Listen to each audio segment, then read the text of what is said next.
हम ये बात कर रहे थे थर्मोकपल की। अब आता है थर्मो एलिमेंट। थर्मो एलिमेंट क्या होता है? ये एक तरह की हीटर वायर है जिसमें से करंट पास करता है, और जो इस हीटर वायर में से करंट पास करेगा वो प्रोपोर्शनल होगा वोल्टेज के, या फिर जितनी हीट प्रोड्यूस होगी। तो हीटर वायर है, नाम से ही पता लग रहा है कि हमें इसको हीटअप करना है। जितना हम इसको हीटअप करेंगे वो डिपेंड करेगा कि हमारी उसमें वोल्टेज कितनी है। जितनी हम वोल्टेज प्रोवाइड करेंगे उतनी ही वो वायर हीटअप होगी, और जितनी वायर वो हीटअप होगी उतना ही उसमें से करंट पास होगा। सो थर्मो एलिमेंट का ही ये पार्ट है, बेसिकली थर्मोकपल का ही पार्ट है थर्मो एलिमेंट। अब हमने क्या करना है, हमने बात करनी है कि जो हमने थर्मोकपल बनाया या दो जो हमने डिसिमिलर मेटल्स को आपस में ज्वाइन किया था, वो ज्वाइन करने का प्रोसेस क्या है। तो दो तरह के प्रोसेस हैं, या तो हम उसको वेल्डिंग करके ज्वाइन कर दें या हम उसको सोल्डरिंग करके ज्वाइन करें। अब जब हम उसको सोल्डरिंग करके ज्वाइन करेंगे तो आप सबको पता है, जब हम सोल्डरिंग करते हैं तो हम एक वायर को मेल्ट करते हैं, उसी के साथ हम सोल्डर करते हैं। तो वो वायर भी एक तरह का मेटल है, सोल्डरिंग वायर जो है। तो हमने ऑलरेडी दो मेटल्स लिए थे, मेटल ए और मेटल बी, जो डिसिमिलर थे, और जब उन दोनों को हम ज्वाइन करने के लिए एक सोल्डरिंग वायर को यूज करेंगे तो that would B third metal. तो इसमें तो थ्री मेटल्स हो जाएंगे, लेकिन हमें थर्मोकपल बनाने के लिए सिर्फ दो मेटल्स चाहिए। इसलिए जो सोल्डरिंग का मेथड है वो उतना अप्रोप्रिएट नहीं है। तो हम दोनों जो मटेरियल्स हैं इनको ज्वाइन करने के लिए जनरली वेल्डिंग को यूज़ करते हैं। Welding is an appropriate method to join the junctions. Junctions को ज्वाइन करने के लिए वेल्डिंग यूज़ कर रहे हैं, और वो वेल्डिंग के लिए भी हमारे पास डिफरेंट डिफरेंट मटेरियल्स होते हैं।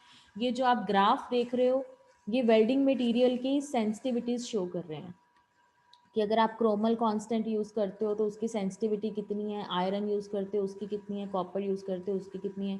तो ये डिफरेंट डिफरेंट मटेरियल्स हम देख रहे हैं जिसके क्रॉस हम उसकी सेंसिटिविटी चेक कर रहे हैं कि हमने कौन सा मटेरियल यूज़ करना है जंक्शन को सोल्डर करने के लिए। अब मेजरिंग सिस्टम कौन सा यूज़ करना है?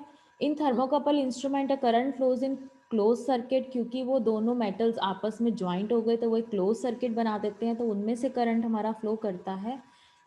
Closed circuit made up of two dissimilar metal. If the junction of two metals are kept at different temperature, अब हम दोनों junctions के temperature को different रखेंगे, तो दोनों temperature को different रखने की बजाय, यानी एक hot रखें या एक cold रखें, इसकी बजाय हम ऐसा भी कर सकते हैं कि एक को हम गर्म यानी हीटर दे दें और दूसरे को हम रेफरेंस ले लें कि इसके रेफरेंस के अकॉर्डिंग उसका टेम्परेचर, दूसरी जंक्शन का टेम्परेचर ज़्यादा है या कम है। एग्जाम्पल देखो यहाँ पे हमने मेटल ए और मेटल बी लिए। सपोज मेटल ए को मैंने कोल्ड जंक्शन में डाल दिया या कोल्ड आइस वाटर में डाल दिया, जिसको मैंने रेफरेंस ले लिया। अब अगर रेफरेंस ले लिया हमने मेटल ए को, दैट मीन्स अगर उसको मैंने कोल्ड वाटर में डाला है तो मेटल ए जो है वो बहुत ज़्यादा ठंडा हो जाएगा in comparison to metal B. तो इस केस में हम कह सकते हैं कि जो मेटल ए है इसको हमने एज अ रेफरेंस ले लिया, और मेटल बी को हमने रेफरेंस के साथ कंपेयर किया कि रेफरेंस के अकॉर्डिंग जो मेटल बी है वो गर्म है या ठंडा है। अब नेचुरली अगर मेटल ए को हमने आइस वाटर में डाला तो मेटल बी कंपैरेटिवली ए के गर्म होगा, तो ये हॉट जंक्शन हो गई और ये रेफरेंस जंक्शन होगी। इसी तरह से नीचे वाले डायग्राम में आप देखो तो हम डिफरेंट भी कर सकते हैं। पहले वाले को हमने हॉट जंक्शन बना दिया, दूसरे वाले को हमने रूम टेम्परेचर पे रखा जिसको हमने रेफरेंस जंक्शन बना लिया। अब रूम टेम्परेचर पे एक चीज़ है और एक मेटल को हमने हीटिंग के साथ, हीटर के साथ हीटअप किया हुआ है, तो नेचुरली दूसरे वाला हॉट जंक्शन हो गया और जो रूम टेम्परेचर वाला होगा वो रेफरेंस जंक्शन हो जाएगी। सो इस तरह से बेसिकली हमने दोनों मेटल्स के जो जंक्शंस हैं उनके टेम्परेचर को डिफरेंट रखना है, और जो आउटपुट वोल्टेज आएगी वही हमारी टेम्परेचर, यू कैन से वही हमारा जो वोल्टेज होगा, जो आउटपुट वोल्टेज आएगी that would be directly proportional to temperature. तो जितनी वोल्टेज आएगी उसके क्रॉस हम देख लेंगे कि हमारा टेम्परेचर कितना है। अब ये थर्मो इलेक्ट्रिक इंस्ट्रूमेंट्स के कुछ कुछ एडवांटेज डिसएडवांटेज होते हैं। एडवांटेज ये है कि ये स्ट्रे मैग्नेटिक फील्ड का इस पर कोई इफेक्ट नहीं पड़ता, सेंसिटिविटी इसकी हाई है, कंस्ट्रक्शन इसकी रग्ड है, स्ट्रॉन्ग है, और थर्मोकपल बहुत ही स्मॉल साइज का होता है। टेम्परेचर रेंजेस हम ले सकते हैं थर्मोकपल की 1400 डिग्री सेल्सियस तक ये टेम्परेचर को मेजर कर सकता है, और हम एक फाइन पेयर ऑफ वायर्स को लेके भी इसको बना सकते हैं। वायर ही बेसिकली, वायर भी एक तरह का मेटल ही होता है कि हम कॉपर वायर ले रहे हैं, कॉपर भी एक मेटल है, या हम गोल्ड वायर ले रहे हैं, वो भी एक मेटल। तो बेसिकली 2 वायर्स को ही हमें ज्वाइन करना है, 2 वायर को ज्वाइन करके इजीली ये हमारा थर्मोकपल बन सकता है। और इसको हम करंट और वोल्टेज मेजरमेंट के लिए भी यूज़ कर सकते हैं।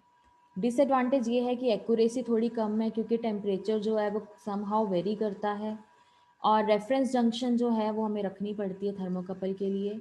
और ओवरलोड कैपेसिटी या थर्मोकपल इंस्ट्रूमेंट में, जैसे आपको पता है यहाँ पे हम पीएमएमसी इंस्ट्रूमेंट यूज़ कर रहे हैं, तो पीएमएमसी में कई बार ओवरलोड प्रॉब्लम आ जाती है। सो ये इसके डिसएडवांटेज है। अब थर्मोकपल यूज़ कहाँ पे किया हमने, एप्लीकेशन उसकी क्या है, ये यूज़ कहाँ पे करते हैं हम, टेम्परेचर को मेजर करने के लिए। सेम वही चीज़ बनाई है, मेटल ए में हमने आयरन लिया, मेटल बी में हमने कॉन्स्टेंटन मेटल लिया।